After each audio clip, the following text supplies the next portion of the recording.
Hello, guys. Hi, everyone. Today we're going to be talking about some story structures and stuff.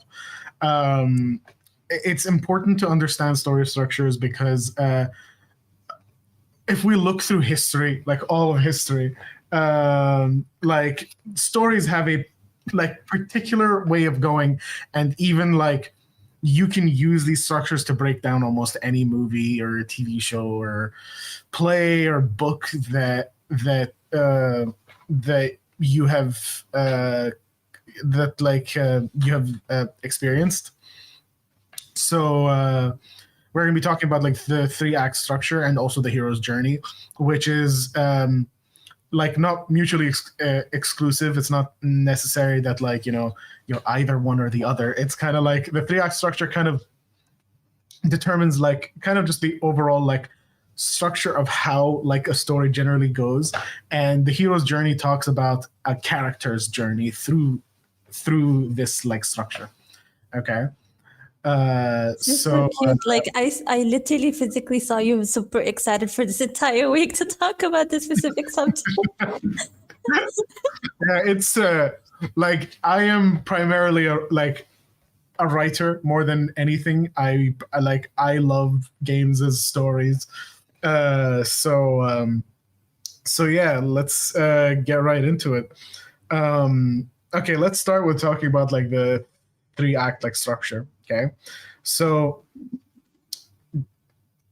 think of any movie or TV show or whatever that about. Okay, let's get a suggestion. Okay, how is have you watched Iron Man? I assume anyone who is in the chat. I did. Yeah. I mean, do you know the story at least a little? I remember the first Iron Man. I don't remember this. Yeah, okay. The first Iron Man. Yes, I remember the first Iron Man movie. Okay. So think about if you were to divide the story into 3 parts, it is the part before he becomes Iron Man, the part where he's learning to be Iron Man, and the part where he is Iron Man, correct? Yeah. So that is the 3-act structure. In the start, you will see that you start with introducing the character. Who is he? What is he about? What kind of person is he? Introduce the state of the character, right? So for the case of Iron Man, it would be that he is Tony Stark. He owns this large company. A large company where he produces weapons and stuff. And then this is you show him as the narcissistic sort of version of him. How do you recognize him as a character? He's still narcissistic even after the whole true. But it's a different form of narcissism. It's a different form of it. Okay, but we'll get to that a little bit later. In the start, he's very much he does not care about anyone else. He still produces the weapons. People tell him oh yeah, your weapons kill so many people. He's like, yep, and they give me money for it. What'd I tell you? Yes. Yeah. So then he goes and he shows off some weapons, and then he gets into the car. By the way, spoilers for anyone who hasn't seen Iron Man, but I assume you've seen it, really. I assume you've seen it. So then he gets kidnapped by a group of terrorists, right? And then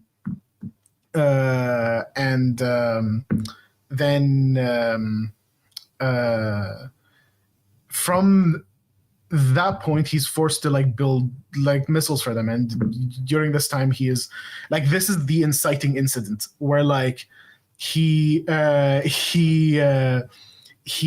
experiences the explosion that damages him, and he gets kidnapped. Now, something happens, and now we leave the audience with a question of what's coming next. right? So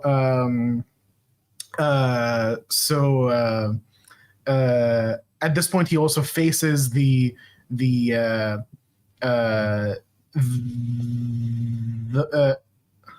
intensified trigger Trigger warning. warning.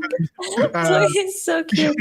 So what was I saying? Yeah. So at this point, he is introduced to the other side of things.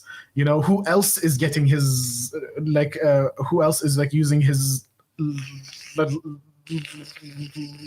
like weapons, and how are they being hurt, and all of that. So then he sees that he's injured, right? And then he has these like metal pieces in his chest, and he's gonna die. And then he refuses to build the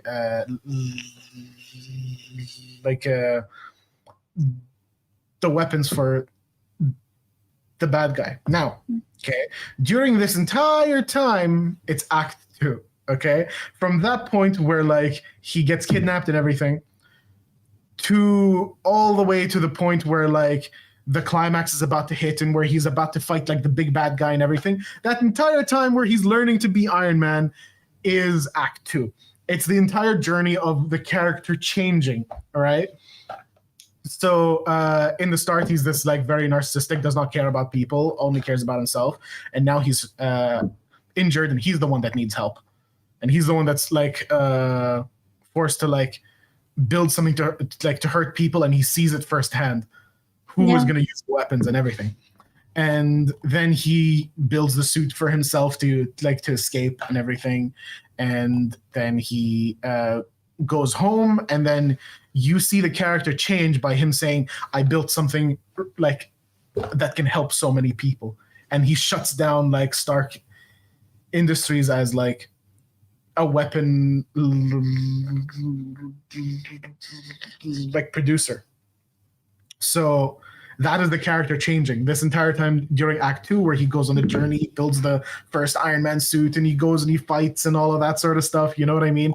He like takes down the bad guys that like kidnapped him in the start. All of that. That's him learning to be a different version of himself. And now in Act 3, he is now the new version of himself, but he has to use that against the big bad guy that is now like which is his partner in the movie. Turns out he's the one that's like giving weapons to the bad guy. Yeah, that was like a bigger spoil than, you know. I mean, I said spoiler warning. I said it. I said it. Okay. True. So then he has to fight that guy, right? Now it is him. Now this new version of himself that is Iron Man, and he fights this guy. He understands himself in his suit really well, and he takes him down, and then he embraces his new identity by going in front of the press, calling a huge a press conference, and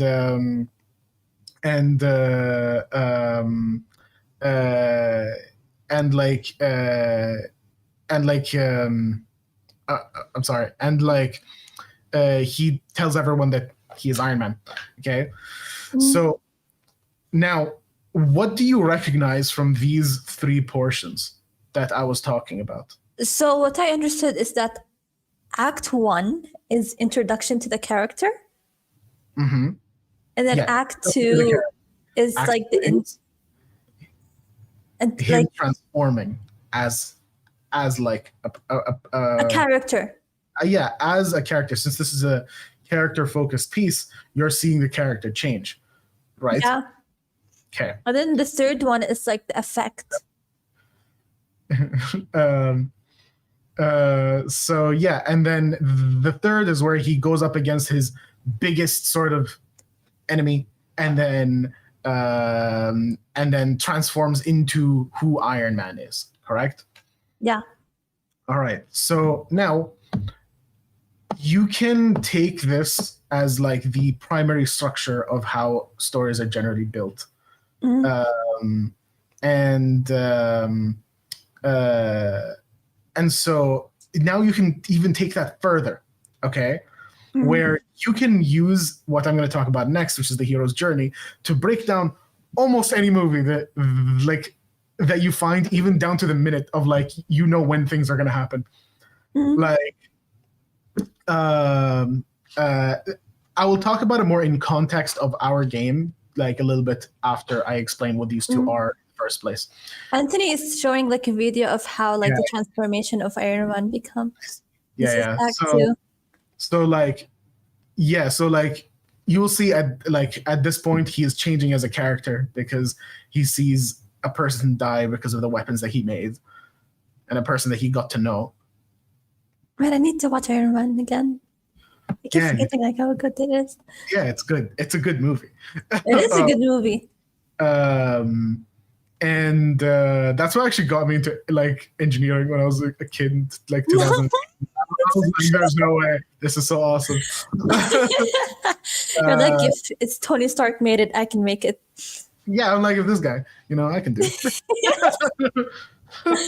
Aww. So now we'll talk about the hero's journey, which is it uses the 3-act like structure and everything, right? And we're still going to use Iron Man as an example, where the hero's journey is split up into 12 steps, okay? Which is ordinary world. Like in the start, you show like just the regular world. You introduce like the character, and then the call to adventure, which is like the second like step. And the call to adventure is in the case of Iron Man, where like he gets ambushed by like the bad guys.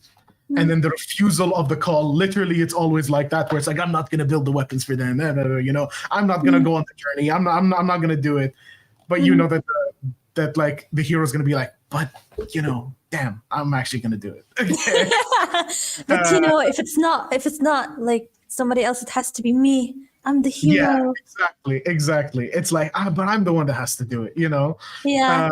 So the refusal of the call is the third steps, like, and like it almost always happens where it's like, I'll just find someone else to do it or something like that, right? And then after that, it is fourth, which is meeting like the mentor. This could be a person or an idea, really. So like in the case of Iron Man, he meets that guy in the cave that helps him build like I was about to mention that. Yeah, and like teaches him, you know, the more like emotional side of himself, where he actually cares about people and things like that, right? So like you meet like the mentor. Okay, this happens. Oh, okay. Even if you take Harry Potter, he meets like the old man. I forgot what it is in Dumbledore. Yes, or Lord of the Rings, he meets like Frodo meets like Gandalf. In Star Wars, like Luke meets like Obi-Wan, right? So after you meet like the mentor who kind of teaches the character, you know, who they're supposed to be, tells them, you know, like, oh, you are meant for this greatness or whatever, you know. What happens if someone just like doesn't listen? I mean, you're telling a story. You can make them not listen, right? That actually could be like an act of itself, though. It could be like.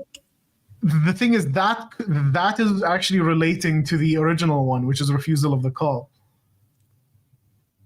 Yeah. You know, where like even after he meets like the mentor like tells him, oh, you're meant for these like great things. He's like, no, I'm not. Like, that's not me. Leave me out of this, okay? Yeah. And then he realizes.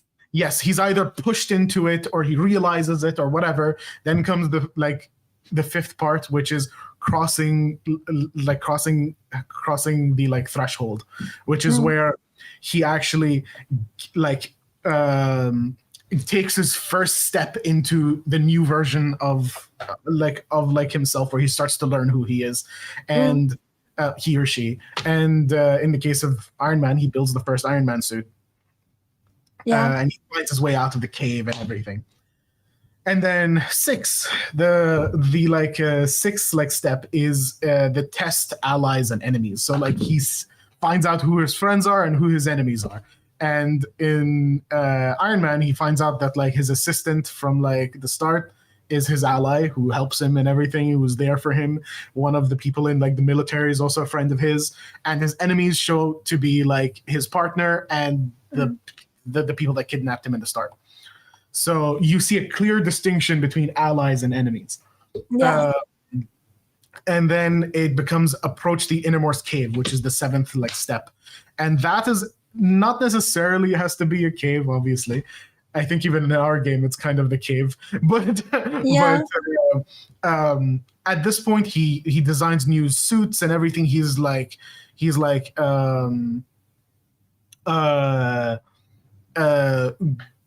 going into the heart of the beast. You know what I mean? He's like really becoming Iron Man at that point. He's learning how to make the suit better. He's developing on it. And then after that comes the Ordeal, which at this point generally the character questions what type of character he is and questions the new version of of himself, where in Iron Man he goes into the no-fly zone and takes down the people that kidnapped him in the start, and he risks himself. But isn't that revenge though? Because they kind of injured him. It is, but at this point he's questioning like okay, he did that. He broke the law to go and do that too. You see? So he was actually not always been breaking the law. Nope, he wasn't. Nope, he wasn't breaking the law before that. Now he is. Making weapons is not breaking the law? No, he was making it for the government. Oh yeah, never mind. Sorry. Yeah. He's making weapons. Right. So then after that comes the reward, which is the 9th step. And the reward is that Tony Stark is no longer the same narcissistic version of himself. See, look here. At this point, he is he actually hurts people from his own military because he did something illegal and they wanted to stop him, and so there is Iron Man in your game. No, there's not Iron Man in my game. I'm talking about story. I will explain a little bit further about how this does like relate to the storytelling aspect of the game, because I'm breaking down structure in a using a movie that we've all seen to explain how exactly a character is meant to transform, and then I will go over how it's done in our game, and yeah. So in like the 9th step, there is where Iron Man is now a changed like version of himself, and then is the road back, which is the 10th step, where he's living 2 lives as Iron Man and Tony Stark. Yeah. And then and then the 11th step is the resurrection, where at this point is generally where like the climax is, where like he's fighting the main big bad guy that has been like plaguing him essentially like throughout like the entire movie. He fights him, he takes him down, and then 12 is Return with the Elixir, which is now he's able to use what he has learned in his life, and he is no longer just Tony Stark. He is both Iron Man and Tony Stark, not living 2 lives anymore, right? Yeah. So now that we talked about Iron Man and we went over how the structure itself works. Now we can use that same exact structure, which, by the way, if like any of you guys are interested to learn more about it and you want to look up look up the hero's journey for any movie, you can literally just like I'm Iron Man. Yeah, he says that. He he literally says, I am Iron Man. He's no longer just like Tony Stark. He is Iron Man. Yeah. So if you guys want to look up the breakdown for any movie, you can literally just look it up and you will find it. Some movies will obviously be a little harder, some movies will be a little easier, but I would say if you guys want to learn a little bit more about it, maybe look up for Harry Potter or Lord of the Rings or even Iron Man or anything really. Any story where you're following a character can be, most of the time, would be broken down into the same like hero's 12 journey. step. Yeah, the same 12 step, right? So now, who is our character in Ghroob, right? Rashid. Rashid. Okay. Rashid starts off, we go with the ordinary world, step one. Step one is introducing the character, which is like he has a family and he's going camping, right? Yes. So we learn that he is going camping with his family, and I was actually confused at this point at what was the call to adventure here. Okay. So the call to adventure, I believe, is him.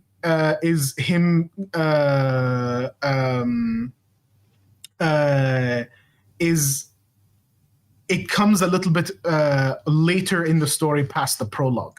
Yeah. So the entire prologue is where he is, going camping, with his family and everything, and he's talking to his dad, and then the call to adventure is where he's like out. He's like out there and like searching for his family. No, not yet. He at the point where the car stops working is the call to adventure. Okay. Now there is a problem. Now we don't know what's going to happen to like all of the characters. Then it's refusal of the call. They say, okay, maybe we can go to like a town nearby and ask them like if they can help us, right? So that is the refusal of the call. They don't want to accept that like the car's broken down, we just stay here, right? Yeah. So then after that you meet the mentor, which in this case is going to be his dad. Which his dad's going to talk to him, and they're going to have a little bit of a heart-to-heart at some point in like the prologue, and we're going to realize him as the mentor just after that point where they're in the car and maybe he's like talking to his dad. And then crossing the threshold, his first step into what he's going to be, right? So with crossing the threshold for Rashid, it's going to be him. Spoilers, if you do not want spoilers for the game, this is going to contain spoilers for the game. Just letting you all know. So crossing the threshold will be him stepping outside of the car after he wakes up. And he finds his family missing, and he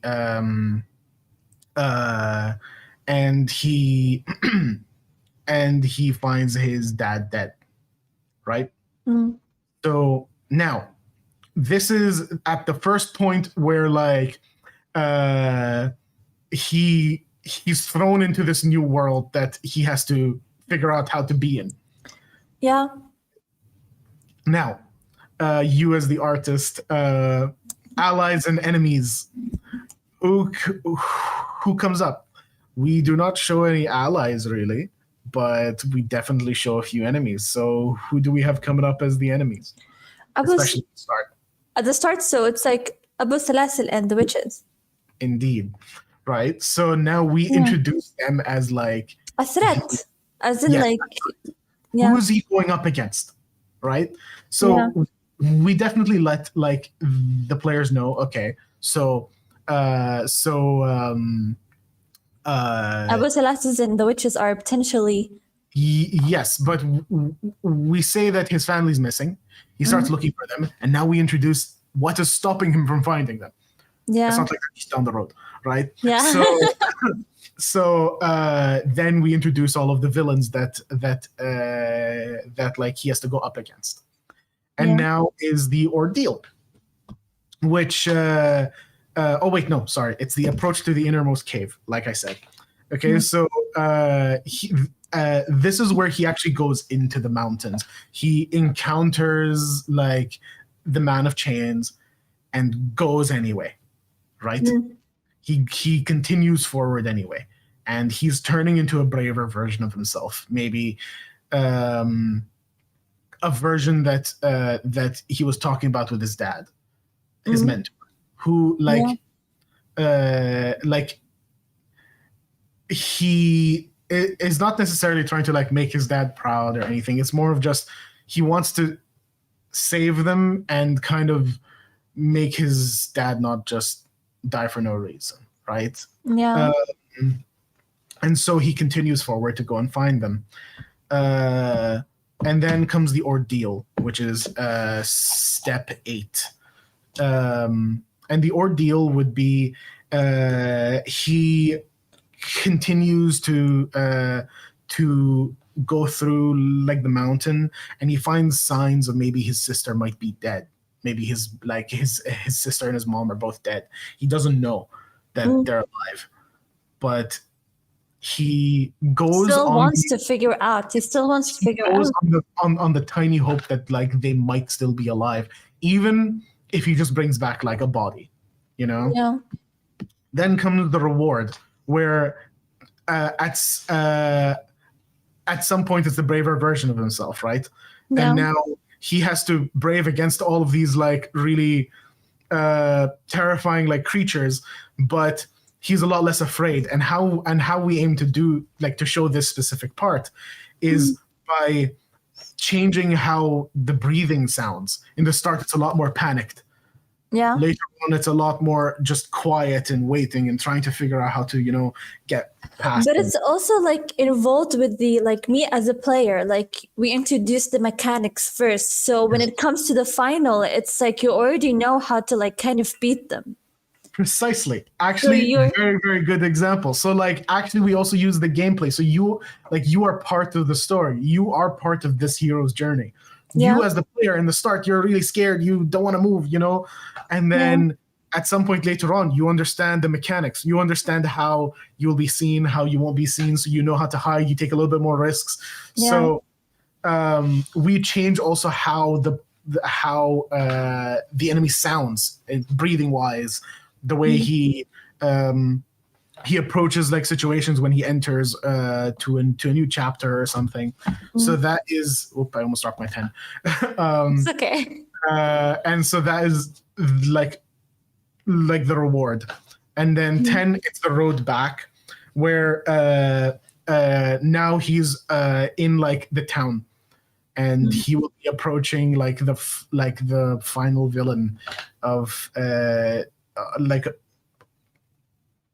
of the game, and the villain introduces herself as part human, part not, right? Yeah. But in the start, as human, he brings out that trusting version of himself, and then he enters like the same house as her, and then she transforms. And at this point, he knows for sure that like not only can he not trust anything, but he needs, like, this is the climax of it. He's going up against who really took his like family, and then comes the resurrection. Now, the resurrection for this game is like the final act, like the final visual almost that they're going to be encountering, which at this point we reveal a twist that we have been trying to keep secret. I will not be labeling the twist. I think I'll keep that secret. Keep it a secret. Don't label it at all. Yeah. So there's going to be a twist, and then our players get a choice. They get a choice between two different endings, and the endings are not going to be animated, I assume. I think they're just going to be like you choose, and then you get a little bit of like a, this is what like the narrative after your choice. Yes, and then the end of the game. and now return with the elixir, which is the end of the entire game, which is that little bit of text that we were talking about that happens after your choice. And that is how we break down a story using the hero's journey, and use the hero's journey to actually build a story around it. Yeah. Right? So is everything clear, or did I go over a little too quickly? I feel like I went over. No, I think everything is clear, but what I'm doing is that you're kind of explaining the acts, but you're kind of missing out like the genius parts that you put on. Like, for example, he ends at the town, right? Yes. But at first, when he was like, when the car got stuck, the father suggested to go to the town first. Mm-hmm. Right? Yeah. So you might need to talk about like, how can they build up these type of acts? Literally just like following the same like structure. Like, honestly, this is like what you do. Like, you just follow the structure, and this is like what you build. The structure leads you in the same, like, in the same way that I built the story for this game, and the way that most people build their stories. And it's not necessarily that like you look at the structure and you just build it with the structure.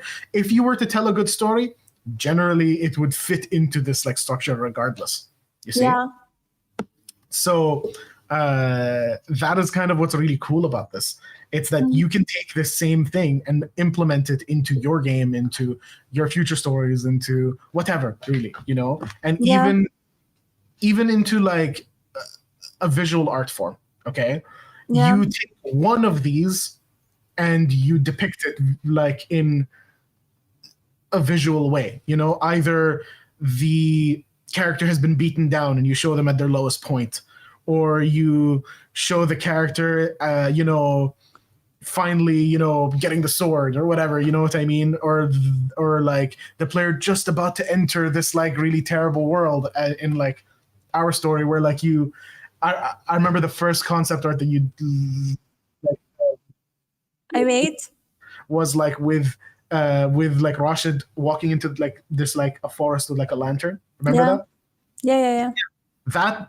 That literally depicts crossing the like threshold. It depicts that exactly. It does. He's going in and he doesn't know what to expect, but he's going in. Yeah, but that's like my job. So what you're talking about is more of like a comic thing. I have to like write draw like series of like the story. But if you would happen to talk about like art alone, what we do is that we pick a subject. We go like, okay, how do I make this subject interesting? And then we kind of build the story. Huh? See, but I'm saying, but how does he become interesting, right? So the thing is, if you were to pick any one of the drawings that aren't just, you know, a subject drawing, not like just a character design or something, if you were to pick like a narrative sort of drawing, you can fit it into any one of these 12 steps. Yeah. Any of them. You can take it and then fit it in there. Just draw one of the acts. Like, even if I were to look up like fantasy art right now or something, okay, so you will be like, you'll be able to take that and then see where it fits into this entire storyline. You don't see like a really powerful a wizard or something like that, and you assume that he just started his story. Usually not the case, you know? So you would put that towards the end, right?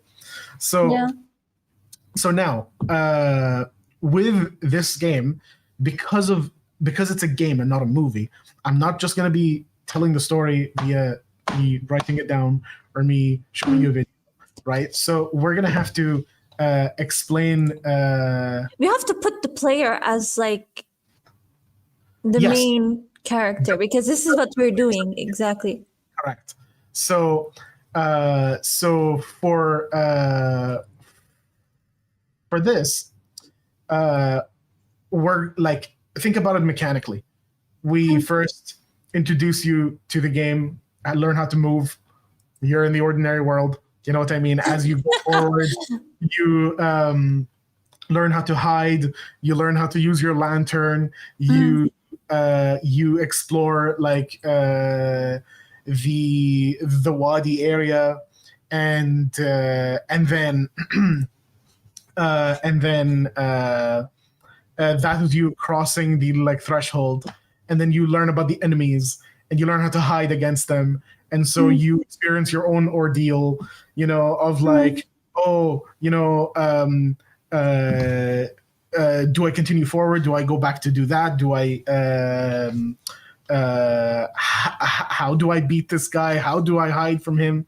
And then at some point you learn to master the mechanics, and you learn how to master how to hide it. I mean, how to hide from like the enemies, and so you gain your own reward. And so like you're literally going through all of the steps mechanically as well. So how you make a narrative game is to also just take the same structure and implement it into how you teach mechanics. Like, I mean, how you teach the controls and how you teach the players how to play your game. So all in all, the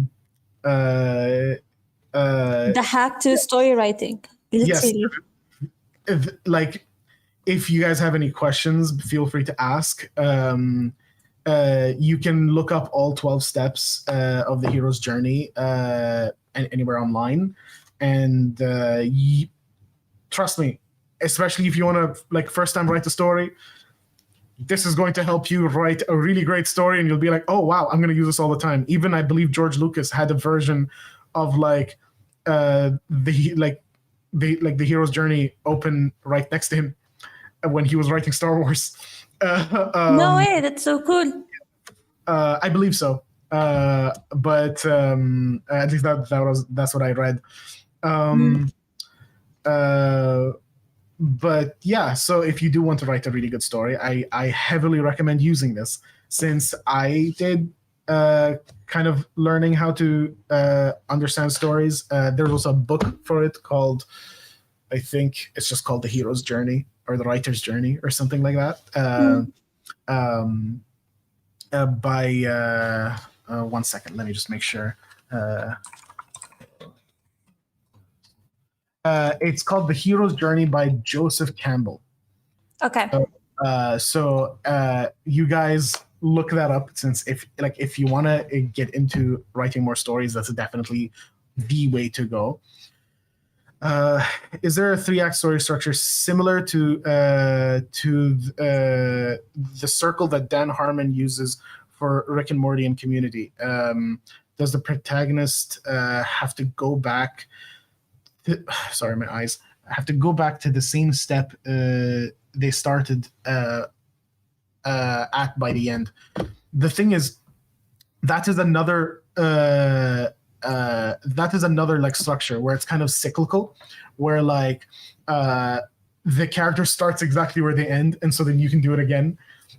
Some shows do that because then they can keep using the same 3-act structure to just do that over and over and over again, because they end in the same location. Then they can make the next episode happen in the same location. Wait, doesn't Stranger Things do that? Yes. It also has that same, like, it has the same sort of like Hero's Journey like structure, but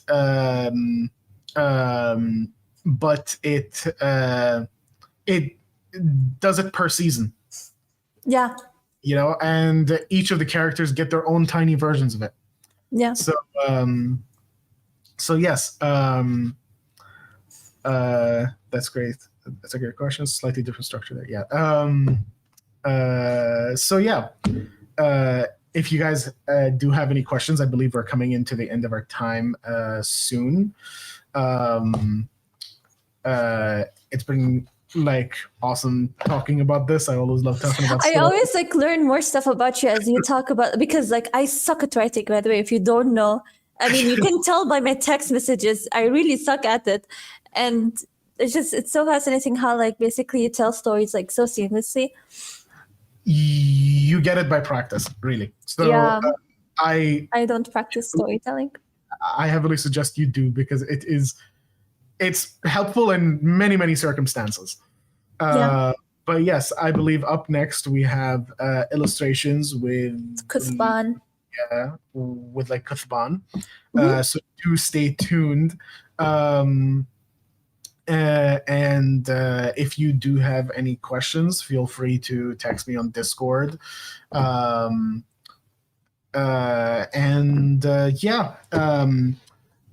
We are maybe at some point going to be going over script writing and dialogue, but I will keep that as tentative simply because